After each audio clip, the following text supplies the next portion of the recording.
வணக்கம். நான் டிஎம்எஸ். இது தமிழ் ட்ரெயின் ட்ராவல் யூடியூப் சேனலுங்க. ரொம்ப கேப்புக்கு அப்புறம் இப்போ அடுத்த வீடியோ ரெடி பண்ணி வச்சுருக்கேங்க. ஏன்னா இப்போது இந்த வெக்கேஷன்லாம் முடியுது. பசங்களுக்கு ஸ்கூல் லீவு இதெல்லாம் விட்டால் அந்த வெக்கேஷனில் எங்கன்னா ஊருக்கு போகலான்னு பிளான் பண்ணுவீங்க. அதுக்காக தாங்க இந்த வீடியோ. முதல்ல வீடியோக்குள்ளே போகிறதுக்கு முன்னாடி உங்கள் எல்லாருக்கும் ரொம்ப தேங்க்ஸுங்க. ஏன்னா நம்ம சேனல் குறுகிய காலத்தில் இந்த 600 சப்ஸ்கிரைபர் ரீச் பண்ணியிருக்கீங்க. ரொம்ப சந்தோஷமாக இருக்குங்க. இப்போ இந்த வீடியோவில் நாம் பார்க்க போகிறது சென்னையிலேருந்து டார்ஜிலிங் அண்டு கேங்டாக், அதாவது சிக்கிமோட கேபிட்டல் கேங்டாக்குக்கு நம்ம எந்தவித ஏஜென்சி சப்போர்ட் எதுவுமே இல்லாமல் நீங்களே உங்கள் ஃபேமிலியை கூப்பிட்டுட்டு போயிட்டு சேஃபாக திரும்பி வர்றதுக்கு முடிஞ்ச வரைக்கும் பட்ஜெட்டில் போயிட்டு வரதுக்கு. ஏன்னா ரொம்ப பட்ஜெட்டு கம்மியாலாம் இந்த ஊருங்களுக்கு போயிட்டு வர முடியாதுங்க. அதுக்கான டீட்டெயில்ஸ் எல்லாத்தையுமே இந்த வீடியோவில் சொல்லியிருக்கேன். ஸோ ஸ்கிப் பண்ணாமல் பாருங்கள், உங்களுக்கே புரியும். இப்போ இந்த அனிமேஷனில் நான் கொடுத்துருக்கிறது சென்னையிலேருந்து எந்தெந்த ரூட் வழியாக ட்ரெயின் நியூ ஜல்பைகுரி போய் சேருதுன்றது தாங்க. இது போகிற வழியிலே எந்தெந்த பெரிய ஸ்டேஷனில் நீங்கள் சாப்பாடு இதெல்லாம் வாங்கிக்கலாம், இல்லை கையில் எடுத்துகிட்டு போகிறதா, இதெல்லாம் என்னோடய பழைய வீடியோவில் டீட்டெயில் கொடுத்துருக்கேங்க. அதை பார்த்துக்குங்க. பார்க்காதவங்களுக்கு என் கார்டில் அந்த வீடியோவோட லிங்க்கெல்லாம் கொடுக்குறேங்க, அதை போய் பார்த்துக்குங்க.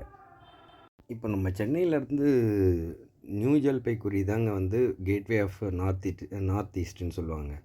அதுக்கு போய் ரீச் ஆகிறதுக்கு 2 விதங்க. ஒன்று, சென்னையிலேருந்து டைரெக்டாக நீங்கள் போயிடலாம். அதுக்கான ஹவர்ஸ் 36 ஹவர்லேருந்து 42 மணி நேரம் வரைக்கும் ஆகிறதுக்கு ட்ரெயினுங்க இருக்குங்க. அந்த ட்ரெயினிங்கில் நீங்கள் சூஸ் பண்ணலாம். அப்படி இல்லைன்னா கல்கட்டா போயிட்டு கல்கட்டாலேருந்து வரலாம். அதுவும் ஆல்மோஸ்ட் 39-40 மணி நேரம் ஆகும். ஆனால் கல்கட்டா வழியாக போனோன்னா கல்கட்டாவையும் ஒரு நாள் எக்ஸ்ட்ராவாக ஸ்பெண்ட் பண்ணிங்கன்னா கல்கட்டாவையும் நீங்கள் ஒரு நாளில் ஃபுல்லாக பார்க்க முடியாது. ஆனால் அங்கே பார்க்க வேண்டிய ஒரு முக்கியமான ஒரு 3 இடத்துங்கள நீங்கள் பார்த்துடலாங்க. ஸோ நீங்கள் எப்படி போகிறீங்கன்றதை நீங்கள் முதல்ல டிசைட் பண்ணிக்கிங்க. இப்போ இந்த ப்ரோக்ராம் பொறுத்த வரைக்கும் மொத்தம் வெறும் நீங்கள் சென்னையிலேருந்து கிளம்பி டார்ஜிலிங் அண்ட் கேங்டாக் மட்டும் 2 நைட்டு ஸ்டே பண்ணிவிட்டு ரிட்டர்ன் வர்றதுக்கு ட்ராவலோடு சேர்த்து ட்ரெயின் ட்ராவலோடு சேர்த்து உங்களுக்கு மொத்தம் 9 நாள் ஆகுங்க. அதுவே 10 நாள் ஆக்குனீங்கன்னா நீங்கள் கல்கட்டாவும் பார்த்துட்டு வரலாங்க. ஸோ கல்கட்டா போயிட்டு வரணுன்றவங்களுக்கு இந்த டிப்ஸு சொல்லிடுறேங்க. சென்னையிலேருந்து கோரமண்டல் எக்ஸ்பிரஸ், ஹவுரா மெயில், இந்த மாதிரி நிறைய வண்டிங்க இருக்குது. ஏதாவது ஒரு வண்டியில் புக் பண்ணி காலையில் கல்கட்டாவில் இறங்குற மாதிரி பிளான் பண்ணிக்கோங்க. கல்கட்டாவில் இறங்கின உடனே அங்கே இருக்க வெயிட்டிங் ரூம்லேயோ இல்லை ரிட்டையரிங் ரூம் எதனா ஒன்று புக் பண்ணிவிட்டு உங்களோட பேகேஜஸ் எல்லாத்தையும் அங்கே வச்சுட்டு அங்கேயே ரிஃப்ரெஷ் ஆகிட்டு வெளியே வந்தீங்கன்னா டாக்ஸிங்க இருக்குங்க. அந்த டாக்ஸிங்கில் உஷாராக ரேட் பேசி அவங்கக்கிட்ட மொத்தம் 3 இடங்க முக்கியமாக பார்க்க வேண்டியது. அதில் விக்டோரியா மெமோரியல் ஒன்று, அப்புறம் பிர்லா மந்திர் ஒன்று, அதுக்கப்புறம் இந்த காளி கோவில். இந்த 3ம் சுற்றி காமிக்க சொல்லுங்கள். அதுக்கு எவ்வளோ கேட்குறாங்களோ அவங்கக்கிட்ட பேரம் பேசிவிட்டு காலையில் கிளம்புனீங்கன்னா அங்கேயே மத்தியானம் சாப்பிட்டுட்டு சைட் சீயிங் முடிச்சுட்டு ஈவினிங் வந்துடலாம் ஸ்டேஷனுக்கு. நைட்டு அங்கேருந்து ட்ரெயின் ஏறினீங்கன்னா நீங்கள் மறுநாள் காலையில் நியூ ஜல்பைகுரி ஜாயின் பண்ணிடலாங்க. இதுக்கப்புறம் ஸோ கல்கட்டா முடிச்சுட்டு வரவங்க நியூ ஜல்பைகுரியிலேருந்து இப்போ நான் இந்த வீடியோவில் கொடுக்குற டீட்டெயில்ஸை ஃபாலோ பண்ணிக்கோங்க.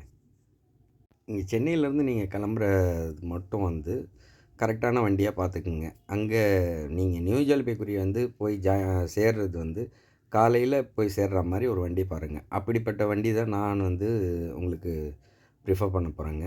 அதில் 22611 MAS NJP super fast express வாரத்தில் 4 நாள் இருக்குது. என்றைக்கு உங்களுக்கு டிக்கெட் ரிசர்வேஷன் கிடைக்குதோ அன்றைக்கி பண்ணிவிட்டு அந்த வண்டி நியூ ஜல்பைகுரிக்கு 3:45-4 மணிக்கு போய் சேருங்க. அந்த வண்டியில் போயிட்டிங்கன்னா அங்கேருந்து காலையில் ஒரு 6-7 மணிக்கெலாம் வெயிட்டிங் ரூமில் ஃப்ரெஷ்அப் ஆகிட்டு அங்கேருந்து வெளியே வந்தீங்கன்னா டாக்ஸி ஸ்டாண்ட் இருக்குங்க. அங்கே தாங்க உங்களுக்கு ஒரு முக்கியமான, நான் இப்போ தம்ப்நெயில்லையும் டைட்டில்லையும் பார்த்துருப்பீங்க, அந்த டாக்ஸி ஸ்கேம்னு கொடுத்துருக்கீங்க, அது அங்கே தாங்க நடக்கும். அதுலேருந்து நீங்கள் அதில் மாட்டிக்காமல் தப்பிக்கிற வழி எப்படின்றது நான் இதில் டீட்டெயிலாக சொல்கிறேங்க. அதை அப்படியே ஃபாலோ பண்ணிக்கோங்க. நீங்கள் அதை ஃபாலோ பண்ணிங்கனாவே அந்த ஸ்கேமில் மாட்டாமல் தப்பிச்சிக்கலாங்க. இவன்னா இந்த டாக்ஸி ஸ்கேம் அப்படி இப்படின்னு சொல்லி பயமுறுத்திட்டுருக்கான்னு நினைக்கிறீங்க. ஆனால் உண்மையிலேயே அங்கே நடக்கிறது இது தாங்க.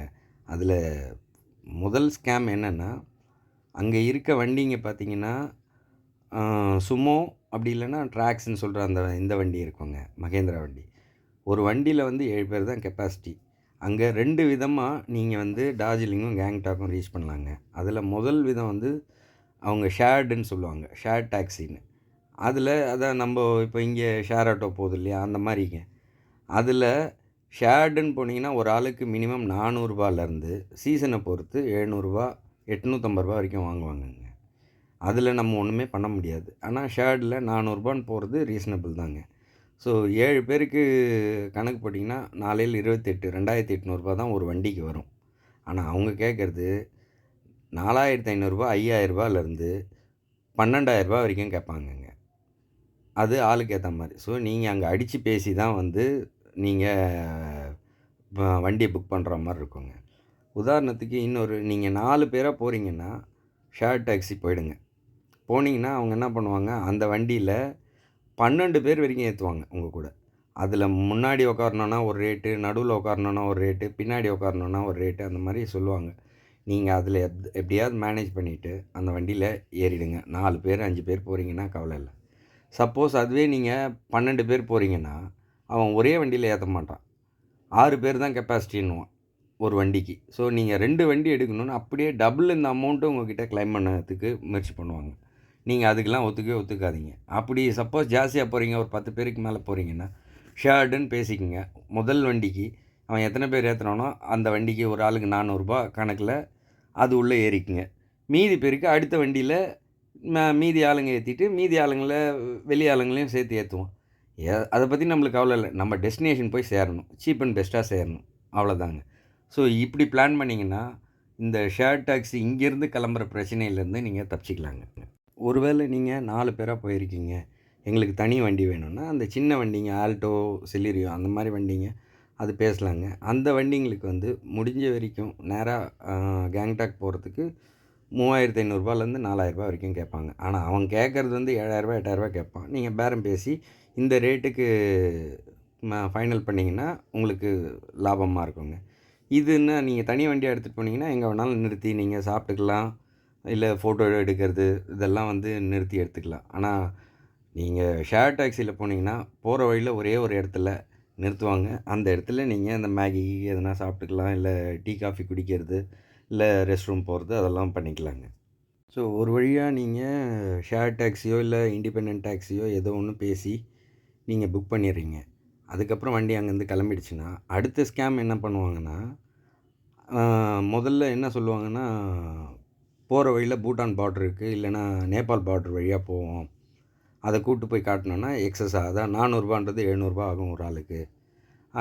லொக்கேஷன்லாம் சூப்பராக இருக்கும். அங்கே நான் இன்னும் 3 லொக்கேஷன் இருக்குது, அதெல்லாம் காமிப்பேன், காமிச்சு உங்களை ரூமுக்கு கூப்பிட்டு போவேன்னு சொல்லுவாங்க. நீங்களும் வந்து நம்மளும் சரி பார்க்குறது தான் போகும்போது போகிற வழி தானே, நம்ம இந்த பார்டருங்களையும் பார்த்துட்டு போகலாம், எக்ஸ்ட்ரா பணம் போனால் போகுது அப்படின்னு சொல்லி நம்ம ஓகேன்னு பணம் கொடுத்ததுக்கப்புறம் வண்டி கிளம்பி ஒரு 1/4 மணி நேரம் 20 நிமிஷம் கழிச்சு வண்டி மலைப்பாதையில் ஏறின உடனே சொல்லிவிடுவான், இல்லை இன்றைக்கி வந்து அங்கே ரூட்டெல்லாம் க்ளோஸ் பண்ணிட்டாங்க, ஆர்மி க்ளோஸ் பண்ணிட்டாங்கன்னு இல்லைன்னா லேண்ட்ஸ்லைடுன்னு என்ன வேணாலும் சொல்லுவானுங்க. ஆனால் அந்த கொடுத்த பணம் திரும்பி வராது. அப்போது நம்மளோட மனநிலைமை சரி எப்படியாவது ஒன்று போய் சேரணும், நம்ம கேங்டாக்கோ இல்லை டார்ஜிலிங்கோ போய் சேரணும், அதனால் சரி போனால் போகுது அப்படின்னு சொல்லிவிடும். ஸோ இது ஒரு ஸ்கேம் நடக்குங்க. அதனால் நீங்கள் அந்த பார்டர் கிட்ட அதெல்லாம் எதுவும் வேண்டாம். ஒரே லொக்கேஷன் நியூ ஜல்பைகுரியிலேருந்து நான் கேங்டாக் போகணும், இல்லைன்னா டார்ஜிலிங் போகணுன்றது பேசிக்கங்க. இப்போது நீங்கள் நியூ ஜல்பைகுரி போயிட்டீங்க, அங்கேருந்து நீங்கள் பிளான் பண்ண வேண்டியது முதல்ல வந்து நியூ ஜல்பைகுரியிலேருந்து கேங்டாக்குக்கு போயிடுங்க. கேங்டாக் போகிற மாதிரி பிளான் பண்ணிக்கங்க. ரிட்டர்ன் வரும்போது டார்ஜிலிங் வந்துட்டு நீங்கள் மறுபடியும் நியூ ஜல்பைகுரி வர மாதிரி பிளான் பண்ணுங்கள். அதுதாங்க பெஸ்ட்டு. இதில் வந்து 2 நாள் வந்து நீங்கள் கேங்டாக்கில் ஸ்டேவும், 2 நாள் வந்து டார்ஜிலிங்கில் ஸ்டேவும்னா 4 நைட்டு நீங்கள் மொத்தம் அங்கே ஸ்டே பண்ணிடுவீங்க. 5ஆவது நாள் வந்து நீங்கள் நியூ ஜல்பைகுரியில் வந்து இறங்கிட்டு அங்கேருந்து ட்ரெயின் ஏறினீங்கன்னா இது ஒரு 2 நாள், அது ஒரு 2 நாள், மொத்தம் 9 நாள் கணக்கு வந்துடுங்க. சப்போஸ் கல்கட்டா போயிட்டு வரீங்கன்னா 10 நாள் கணக்கு வந்துடுங்க. அதனால் நீங்கள் இங்கேருந்து கிளம்புறது நேராக கேங்டாக் போயிடுங்க. ஸோ நியூ ஜல்பைகுரியிலேருந்து கேங்டாக்கு மினிமம் 5½ ஹவர்ஸுங்க. அந்த டைமிங் வந்து கால்குலேட் பண்ணிக்கோங்க. ஸோ இங்கேருந்து கிளம்பி நீங்கள் கேங்டாக் போகிற வழிலாம் ரொம்ப நல்லா இருக்குங்க. ஸோ நீங்கள் பார்த்துட்டு போகலாம். ஆனால் ரொம்ப ரிஸ்க்கான வழி தான். ஸோ சீசன்லாம் பார்த்துக்குங்க. ரொம்பவும் மழை பெய்கிற காலத்துலலாம் வந்து அந்த ஊருக்கு பிளான் போடாதீங்க. ஏன்னா ட்ராவலிங் டைமே 12 மணி நேரம் 13 மணி நேரம் ஆகிற ரூட்டுங்க அது. அந்த அளவுக்கு டிராஃபிக்கும் ஆகிடும். அதுக்கேற்ற மாதிரி சேஃபாக பிளான் பண்ணுங்க. இப்போ நீங்கள் பார்க்குறதுலாம் லைவ் வீடியோ தாங்க. இதெல்லாம் வந்து எதுவும் டவுன்லோட் பண்ணது இதெல்லாம் கிடையாது. நாங்கள் எங்கள் 2022 பேட்ச் போகும்போது எடுத்திருக்கோம். அவங்களோடது டோட்டல் வீடியோஸ் எல்லாமே இருக்குது. அவங்களோட வீடியோ ஆனால் அதில் எல்லாருமே வந்து விஐபிஸ். அதனால் அவங்க பர்மிஷன் இல்லாமல் வீடியோஸ்லாம் போட முடியும். அதனால் இண்டிபெண்ட்டாக எடுத்து முதல் வந்து நம்மளுக்கு கிளியராக இல்லை. இப்போ பார்க்குறது நம்ம வந்து ஒரு வழியில் இருக்கிறது. ஸோ சீசன்லாம் நீங்கள் பார்க்குற எக்ஸாம்பிள்லாம் ஏற்ற மாதிரி தான் நீங்கள் ப்ரோக்ராமே ரெடி பண்ணணுங்க. இது வந்து போகிற வழியில் புதுசாக கட்டிகிட்ருக்க பிரிட்ஜுங்க இது. இது கொஞ்சம் ஷார்ட்டஸ்ட்டு ரூட்டுக்காக கட்டியிருக்காங்க. இந்த மாதிரி போகிற வழி ஃபுல்லாகவே வந்து உங்களுக்கு சரியான சீனரிஸு எல்லாமே இருக்குங்க. அதே மாதிரி டிராஃபிக் ரொம்பவும் அங்கே ஆர்கனைஸ்டாக இருப்பாங்கங்க. இந்த ஒரு வண்டியை முந்திட்டு போகிறது, ஓவர்டேக்கிங் பண்ணுறது, ஆப்போசிட் சைடில் வர்றது அந்த மாதிரிலாம் இருக்காது. ரொம்ப ஆர்கனைஸ்டாக போவாங்க. ஆனால் சரியான டிராஃபிக் இருக்கும். அது இல்லாமல் நீங்கள் போகிற சீசனை பொறுத்து இன்னும் டிராஃபிக்கு ஜாஸ்தியாக இருக்கிறதுக்கும் வாய்ப்பு இருக்குது. அதெல்லாம் மீறி ஒரு வழியாக வந்து நீங்கள் கேங்டாக் போய் ரீச் பண்ணுறது ஒரு அப்ராக்சிமேட்டாக ஒரு 4:30-5 மணிக்கு ரீச் ஆவீங்க. கேங்டாக் ரீச் ஆன உடனே உங்களை கூப்பிட்டு போகிறது வந்து அங்கே டாக்ஸி ஸ்டாண்டு ஒன்று இருக்குங்க. அங்கே தான் கூப்பிட்டு போவாங்க. உங்கள் ஹோட்டலுக்கு போகாது. அங்கேருந்து இன்னொரு சின்ன வண்டி வச்சுட்டு தான் நீங்கள் ஹோட்டலுக்கு போகணுங்க. ஸோ ஹோட்டலில் டே 1 செக்இன் ஆகிடுறீங்க. இது வந்து எங்கள் ப்ரோக்ராமுக்கு நாங்கள் தங்கியிருந்த ஹோட்டலோட இமேஜஸ் தாங்க உங்களுக்கு காமிச்சிருக்கேன் ஒரு ரெஃபரன்ஸுக்காக. இது மாடியில் டைனிங்க. இங்கேருந்து பார்த்தா அந்த வியூ சூப்பராக இருக்கும். அதே மாதிரி எந்த ஊருக்கு போனாலும் அந்த ஊரில் வந்து டூரிசம் சென்டர் இருக்கும். அங்கே இந்த மாதிரி மேப் வச்சுருப்பாங்க. அந்த மேப்பில் பார்த்தீங்கன்னாவே நீங்கள் எங்கே இருக்கீங்க, எந்தெந்த ஊருக்கெல்லாம் இடத்துங்களுக்கெல்லாம் போய் சுற்றி பார்க்கலாம். அது எவ்வளோ கிலோமீட்டர்ஸில் எவ்வளோ டிஸ்டன்ஸில் இருக்குது அதெல்லாம் பார்த்து வச்சுக்கிட்டா உங்களுக்கு வந்து ஒரு ரெஃபரன்ஸ் இருக்குங்க. அன்றைக்கி போய் இறங்குற முதல் நாள் டே 1 அன்றைக்கி போயிட்டு ஹால்ட் ஆகிட்டு போய் அந்த லோக்கல் சைட் சீயிங்லாம் முடிச்சுட்டு வந்துடுங்க. ஈவினிங்கில் முடிச்சுட்டு ஷாப்பிங்லாம் முடிச்சுட்டு வந்துட்டு நைட்டு டின்னரை முடிச்சிடுங்க. டே 2 2வது நாள் காலையில் கொஞ்சம் சீக்கிரம் எழுந்திரிக்கணுங்க. அன்றைக்கி தான் உங்களுக்கு மெயின் ப்ரோக்ராமுங்க. நத்துல்லா பாஸ்ன்றது வந்து நம்ம இந்தியாவுக்கும் சைனாவுக்கும் உள்ள பார்டருங்க. இந்தோ சைனா பார்டர்னு சொல்லுவாங்க. ரொம்ப அருமையான லொக்கேஷனுங்க அது. ஆனால் அதுக்கு போகிறதுக்கு நீங்கள் தனியாக பர்மிட் அப்ளை பண்ணணும். ஒரு வாரத்துக்கு முன்னாடி அப்ளை பண்ணணுங்க. ஆனால் அங்கே நிறைய பேர் நீங்கள் காசு கொடுத்தீங்கன்னா நான் வாங்கி கொடுத்துட்றேன் அப்படி இப்படின்னு சொல்லுவாங்க. அது உங்கள் விருப்பம். அப்படி இல்லைன்னா டூரிசம் சென்டரில் அப்ளை பண்ணி ஆதார் கார்டு டீட்டெயில் ஒவ்வொருத்தருதும் குழந்தைங்க கூப்பிட்டு போனீங்கனாலும் அவங்களோட ஆதார் கார்டும் கொடுத்து தான் நீங்கள் பர்மிட் அப்ளை பண்ணணும். இல்லைன்னா அங்கே செக் போஸ்ட்டில் உங்களை அலோவ் பண்ண மாட்டாங்க. ஸோ இந்த பர்மிட்டை பற்றிலாம் வந்து நீங்கள் என்ன கேப் அரேஞ்ச் பண்ணுறீங்களோ அவங்கக்கிட்ட முந்தின நாளே வந்து டீட்டெயிலாக பேசிடுங்க. அவங்களே காசு வாங்கிட்டு அவங்க அங்கே ஆளுங்க வச்சுருப்பாங்க. அதை வச்சு பர்மிட் வாங்கிட்டு கூப்பிட்டு போயிடுவாங்க. ஆனால் கண்டிப்பாக போய் பார்த்துட்டு வாங்குங்க. நீங்கள் நம்ம கையாலேயே வந்து சைனா பார்டரை கையில் தொட்டுட்டு வரலாங்க. அந்த மாதிரி இடங்க அது. ஹை ஆல்டிடியூட் வேறு. ரொம்ப மெடிக்கல் ப்ராப்ளம் இருக்கவங்களாம் கொஞ்சம் யோசித்து தாங்க அங்கே போகணும். அதை பார்த்துக்குங்க. ஆக்சிஜன் லெவல் ரொம்ப கம்மியாக இருக்கும்.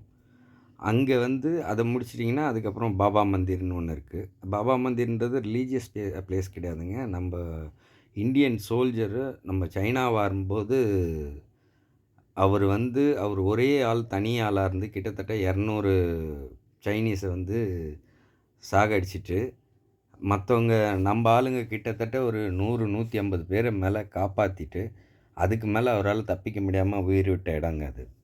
அதை வந்து நம்ம இந்தியன் ஆர்மி வந்து அவருக்காக வந்து ஒரு கோவில் கட்டி வச்சுருக்காங்க. அதுதான் பாபா மந்திர். அதே மாதிரி ரிட்டர்ன் வரும்போதே வந்து இந்த சங்கு லேக், அதாவது டோஷ்மோ லேக்குன்னு சொல்லுவாங்க. அது வந்து எப்படின்னா குளிர்காலத்தில் வந்து மொத்தமாக உறைஞ்சிரும், ஐஸ் ஆகிடுங்க அந்த லேக்கு. மேலே நடந்தே போகலாம். ஆனால் போக மாட்டாங்க. அந்த அளவுக்கு உறையக்கூடிய இடங்க அது. அந்த லேக்கும் அந்த வழியில் தான் இருக்குது. ஸோ இது 3ம் சேர்ந்தது தான் வந்து டே 2ஓட டூர் ப்ரோக்ராமுங்க. கேங்டாக்கை பொறுத்த வரைக்கும் நீங்கள் காலையில் வந்து 7 மணிக்குள்ளே சாப்பிட்டுட்டு 8 மணிக்கு முன்னாடி வந்து நீங்கள் உங்கள் கேபில் ஏறி சிட்டி லிமிட்டை தாண்டிடணுங்க. அதுதான் வந்து அங்கே எல்லாருமே சொல்லுவாங்க. இல்லைன்னா நிறைய ஒன் வே வந்துடும். உங்களை ஹோட்டல்லேருந்து வந்துலாம் பிக்கப் பண்ண மாட்டாங்க. ஸோ நீங்கள் சின்ன கேப் ஒன்று வச்சுக்கிட்டு மறுபடியும் அந்த டாக்ஸி ஸ்டாண்டுக்கு தான் வந்து நீங்கள் வண்டி ஏறுற மாதிரி இருக்குங்க. ஸோ அதனால் காலையில் 6 மணிக்கெலாம் ஏஞ்சி எல்லோரும் குளிச்சுட்டு சீக்கிரம் கிளம்பி டூர் ப்ரோக்ராமுக்கு கிளம்பிடுங்க. இப்போ நீங்கள் பார்க்குறது தாங்க நத்துலா பாஸுக்கு போகிற வழி. இது வந்து பங்கர்ன்னு சொல்லுவாங்கங்க. இதுக்குள்ளே தான் நம்ம ஆர்மி சோல்ஜர்ஸ் வந்து மாத கணக்கில், நாள் கணக்கில், வார கணக்கிலலாம் வந்து போரும்போது உள்ளேயே உக்காந்துட்டு இருந்து வாட்ச் பண்ணி சண்டை செய்கிற இடங்க அது. இப்போ நீங்கள் பார்க்குறீங்களா, அந்த டாப்பில் பார்க்குற பில்டிங் வந்து சைனாவோட பில்டிங்குங்க. அங்கே வந்து அவங்க சைனீஸோட கொடி பறக்கும். இது வந்து மெயின் என்ட்ரன்ஸு. இது வந்து இப்போது எடுத்திருக்க ஃபோட்டோ, இந்த இடம் வந்து கார் பார்க்கிங். இதுக்கு மேலே கார்லாம் போகாது, நீங்கள் நடந்து தான் போகணும். இந்த ஃபோட்டோ வந்து வின்டரில் அந்த இடம் இருக்கக்கூடிய பொசிஷனுங்க. இது வந்து அங்கேருந்து மானசரோவருக்கு நீங்கள் போகிறதுக்கு எத்தனை கிலோமீட்டரு அப்படின்றது. இது எல்லாம் முடிச்சுட்டு நம்ம நெக்ஸ்ட்டு கிளம்புறது வந்து பாபா மந்திருக்குங்க. பாபா மந்திர் 2வது பிளேஸு. இதோ போயிட்டுருக்கோம். இது பாபா மந்திரோட பார்க்கிங் ஏரியாங்க. இங்கே வந்து இந்த மாதிரி ஒரு அழகான ஒரு கோவிலும் ஃபால்ஸும் இருக்கும். இது வந்து நம்ம தேசிய கொடி அங்கே பறந்துட்டுருக்கோங்க. பாபா மந்திரம் வந்து நீங்கள் ஃபோட்டோஸ் எல்லாம் எடுக்கலாம், அதெல்லாம் ஒன்றும் பிரச்சனை இல்லை. அதே மாதிரி சாப்பிட்றதுக்கு கேன்டீன் இதெல்லாம் இருக்கும். இப்போ நீங்கள் பார்க்குறதாங்க ஒரு பாபா மந்திர், அவரோட சிலை வச்சுருக்காங்க. இவர் தான் அது. இவரை பற்றின எல்லா டீட்டெயிலும் வந்து அங்கே கல்வெட்டாகவும் இதுலேயும் டிஸ்ப்ளே பண்ணியிருப்பாங்க. அதெல்லாம் மறக்காமல் படித்து பாருங்கள். படித்து பார்த்தா அங்கேயே வந்து நம்மளை அறியாமலே ஒரு உணர்வு வருங்க. அந்த மாதிரி ஏரியாங்க இதெல்லாம். இது வந்து அவருக்கு அங்கே வச்சுருக்க சிலை.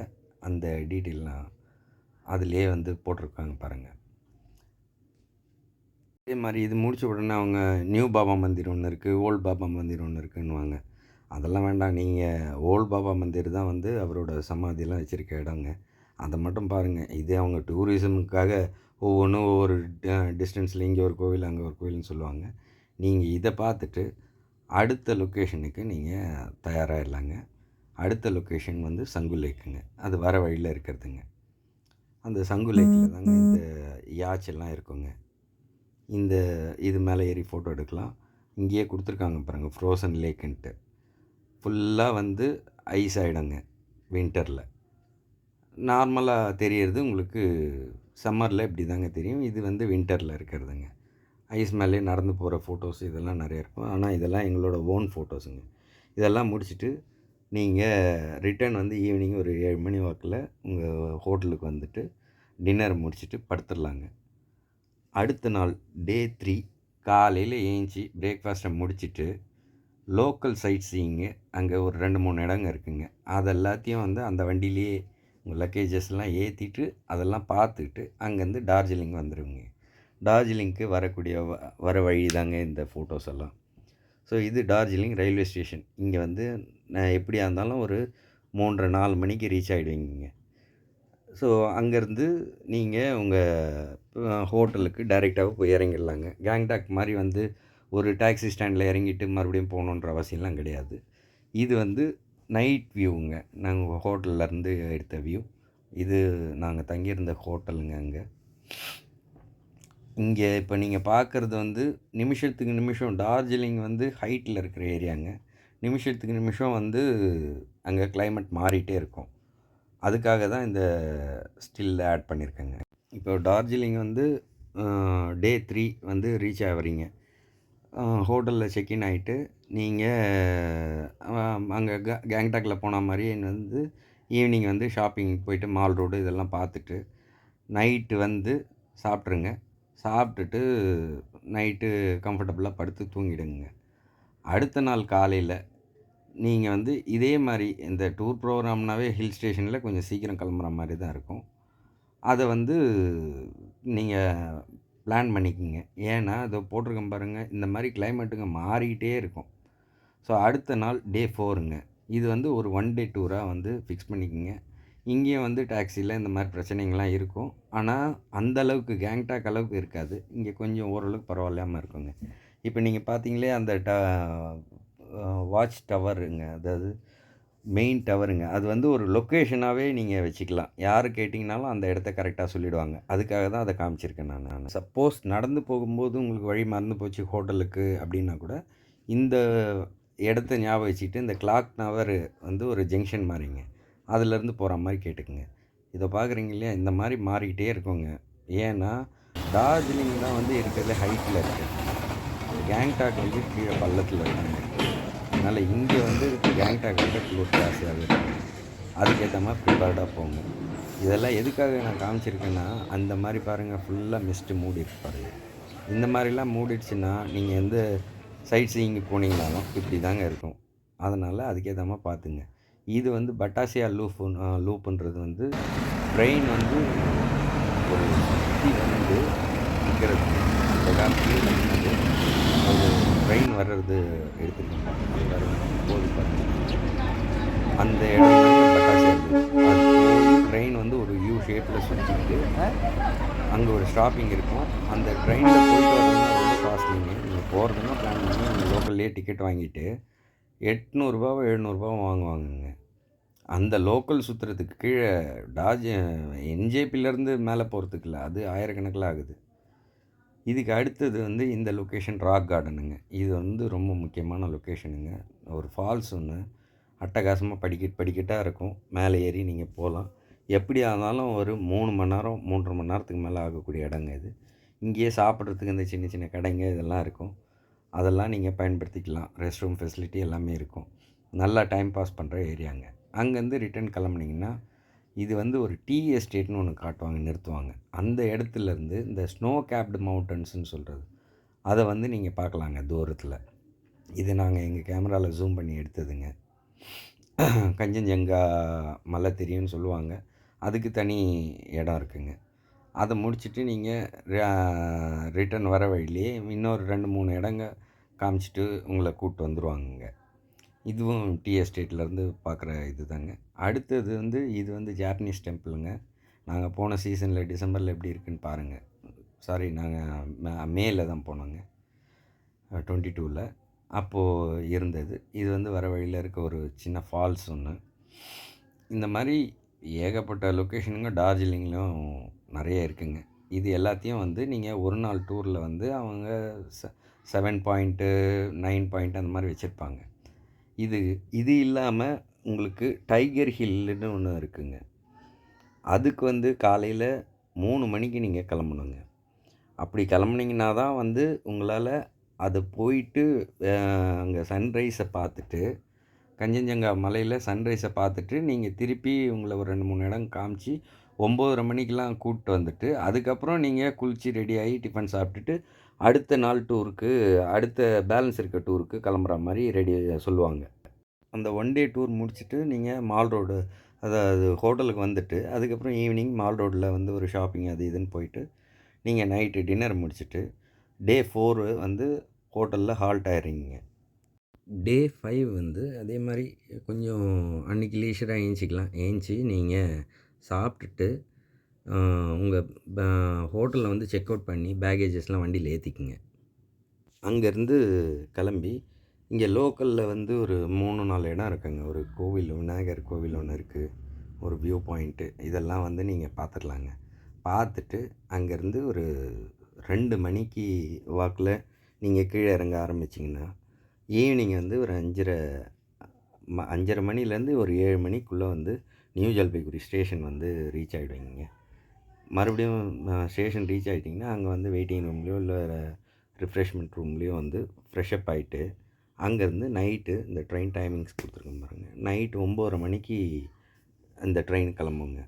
அது என்ஜேபி மாஸ் எக்ஸ்பிரஸ்ன்னு சொல்லுவாங்க. அந்த வண்டியில ஏறுனீங்கன்னா, நீங்க சென்னைக்கு அடுத்த நாள் விட்டுட்டு, அதுக்கு அடுத்த நாள் காலையில வந்து நீங்க ரீச் ஆயிரலாங்க. நான் ஏற்கனவே சொன்ன மாரி தாங்க, அங்க நீங்க ஏறுற டைம பொறுத்து தான் இங்க வந்து இறங்குற டைமும். ஸோ, எப்படி பார்த்தாலும் கரெக்ட்டா நான் சொன்ன கணக்கு 9வது நாள் வந்து நீங்க சென்னை வந்து சேஃபா ரீச் ஆயிடுவீங்கங்க. இதுதாங்க டூர் ப்ரோகிராமு. இதில அங்க நீங்க எங்கெங்கெல்லாம் சாப்பிடலாம், அ என்னென்ன வெரைட்டி கிடைக்குன்றது இதெல்லாம் குடுத்துருக்கேங்க. இது எல்லாம் மறுபடியும் சொல்றேங்க, எதுவுமே ப்ரமோஷன் கிடையாதுங்க. நாங்க ஆல்ரெடி குட்டி சேனலு. எங்கள் ப்ரோக்ராமில் நாங்கள் கூப்பிட்டு போய் எங்கள் ட்ராவலர்ஸ் வந்து சாட்டிஸ்ஃபேக்ஷனாக சொன்ன ரிசல்ட்டுக்காக இதெல்லாம் போட்டிருக்கோம். இப்போ நாங்கள் கொடுத்துருக்க இந்த கல்பனா ஹோட்டல் இதெல்லாம் வந்து அவர் தமிழ் ஆள் தாங்க உங்களுக்கு. ஆனால் அதுக்காக சவுத் இந்தியன் ஃபுட்டு டைரெக்டாக கிடைக்குன்றது கிடையாது. ஆனால் நல்லா இருக்குங்க ஃபுட்டுங்க. அவ்வளோதாங்க நான் சொல்ல வந்தது முழுசாக உங்களுக்கு சொல்லிட்டேன்னு நினைக்கிறேங்க. இதில் நீங்கள் எதுவுமே யோசிக்க வேண்டாங்க. சப்போஸ் உங்களுக்கு எதனா டவுட் இருக்குது, இல்லை அங்கே வண்டி புக் பண்ணுறதுக்கு எதனா கான்டாக்ட் இருக்கா, இல்லை ஹோட்டல் கான்டாக்ட் இருக்கா, இது எதுவாக இருந்தாலும் என்னோடய யூடியூப் சேனலில் வந்து கான்டாக்ட்டுக்குன்னு தனியாக வந்து ஒரு மெயில் ஐடி கொடுத்துருக்கேங்க. அந்த மெயில் ஐடியில் உங்கள் பேர், மொபைல் நம்பரு, உங்களுக்கு எந்த ஊருக்கு என்ன சப்போர்ட் தேவைன்றதை வந்து எனக்கு மெயில் ஐடிக்கு அனுப்புங்க. நான் கண்டிப்பாக உங்களுக்கு ரிப்ளை பண்ணுறேங்க. அவ்வளோதாங்க. இந்த வீடியோ உங்களுக்கு பிடிச்சிருக்குன்னு நினைக்கிறேங்க. பிடிச்சிருந்ததுன்னா எல்லோரும் லைக் பண்ணுங்கள். அதே மாதிரி உங்கள் ஃப்ரெண்ட்ஸ் அண்ட் ஃபேமிலிஸ்க்கு ஷேர் பண்ணுங்கள். உங்களுக்கு இந்த வீடியோவில் நான் சொன்ன கருத்துங்களில் எதனா மாற்று கருத்துங்கள் இருந்ததுன்னா எனக்கு கமெண்ட் பாக்ஸில் கமெண்ட் பண்ணுங்கள். நான் கண்டிப்பாக அதுக்கு ரிப்ளை பண்ணுறேங்க. அதே மாதிரி முக்கியமாக அந்த பெல் பட்டனை ப்ரெஸ் பண்ணிக்கோங்க. ஆல்ன்றதை செட் பண்ணிட்டீங்கன்னா நான் எப்பப்போல்லாம் வீடியோ போடுறேனோ அது நோட்டிஃபிகேஷனாக உங்களுக்கு வந்துடுங்க. ஏன்னா ஏற்கனவே நான் சொன்ன மாதிரி மற்ற பெரிய சேனலுங்க மாதிரி ஒவ்வொரு நாளைக்கு ஒரு வீடியோ, 2 நாளைக்கு ஒரு வீடியோ, பர்ட்டிகுலர் டைமுக்கு அதெல்லாம் என்னால் போட முடியாதுங்க. அதனால் ஆல்ன்றதை செட் பண்ணிக்கோங்க. நன்றி, வணக்கம்ங்க. அடுத்த வீடியோவில் கூடிய சீக்கிரம் நம்ம சந்திக்கலாங்க.